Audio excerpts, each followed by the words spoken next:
وہ کون تھی؟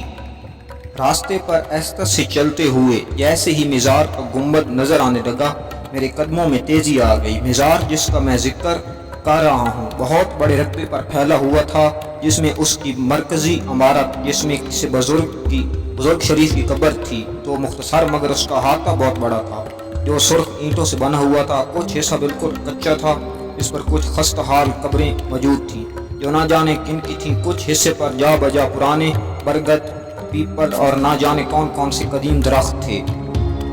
مزار شریف ہمارے علاقے کے لوگوں کے مطابق کسی بہت بڑے بزرگ کا تھا۔ اس مزار پر صبح سے رات تک لوگوں کا ہجوم رہتا تھا۔ بے اولاد جوڑے اولاد کی منتیں مانگتے، منت جو کہ عموماً پوری ہی ہو جاتی تھی تو چڑھاوے چڑھوانے کے والوں کا تانتا بن جاتا۔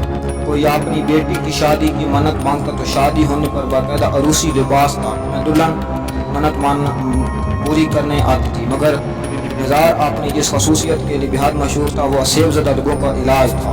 دور دور سے لوگ اپنے اسیب زدہ بیٹیوں کے علاج کے لیے مزار شریف آتے اور یہیں پڑ جاتے اور اپنے مکمل صحتیاب مریضوں کو لے کر واپس جاتے۔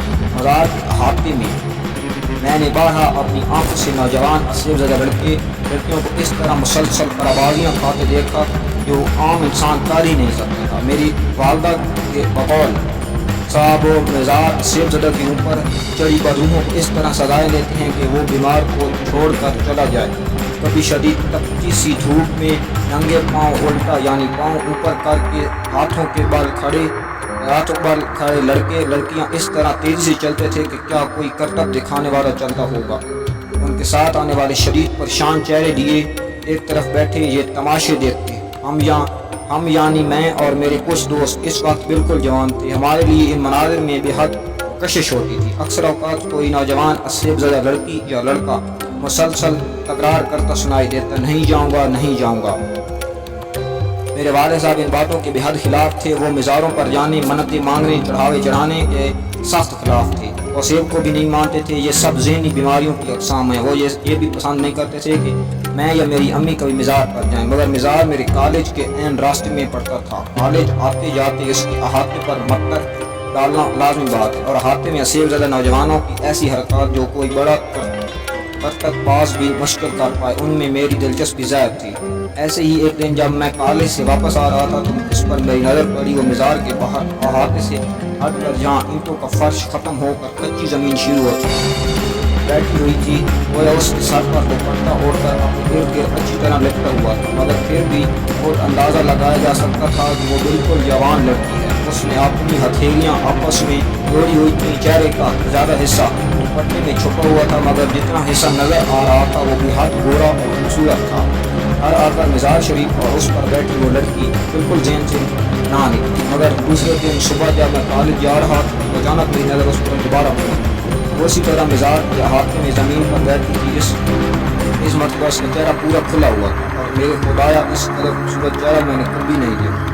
میرے قدم جیسے زمین نے پکڑ لیے۔ میں کافی دیر وہیں کھڑا رہا، مگر اس نے آنکھ اٹھا کر میری طرف نہیں دیکھا۔ کالج سے واپسی پر مزار کے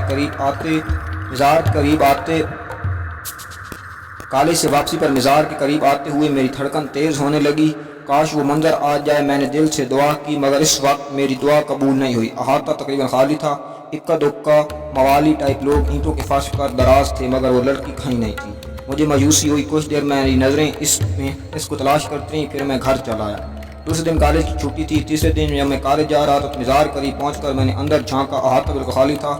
میرا دل بیٹھ گیا۔ تو کیا لڑکی اپنے کسی مریض کے ساتھ آئی ہوئی تھی اور اب وہ واپس چلی گئی؟ میں نے سوچا۔ مجھ پر اداسی چھا گئی۔ اس دن میرا کالج پڑھائی میں بھی دل نہیں لگا۔ واپس آتے ہوئے میں نے مبہم سے امید پر مزار کے ہاتھ میں جھانکا اور میرا دل تیز تیز دھڑکنے لگا۔ وہ سامنے کھڑی ہوئی تھی۔ دوپٹہ اس کے سر سے تھلکا ہوا تھا۔ اس کے بال چوکیا سے نکل کر اس کے حسین چہرے پر بکھر رہے تھے۔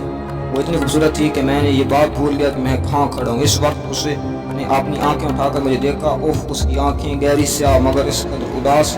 شاید یہ جس کے ساتھ آئی وہ بیمار ہے، میں نے سوچا۔ جیسے کہ میں نے شروع میں کہا، لوگ دور دور سے اپنے مریضوں کو لے کر اس مزار پر آتے تھے اور جن کے لیے روز آنا جانا ممکن نہیں ہوتا وہ یہیں رہ جاتے ہیں۔ مزار کے وقت میدان میں بے شمار چارپائیاں موجود تھیں جن پر عموماً اس طرح کے لوگ راتوں کو جیسا تیسا گزارا کرتے تھے اور دن بھر مزار پر گزارتے۔ مزار پر روز آ کر ہونے والے لنگر کی وجہ سے کھانا کھانے کا مطلب ہی نہیں تھا۔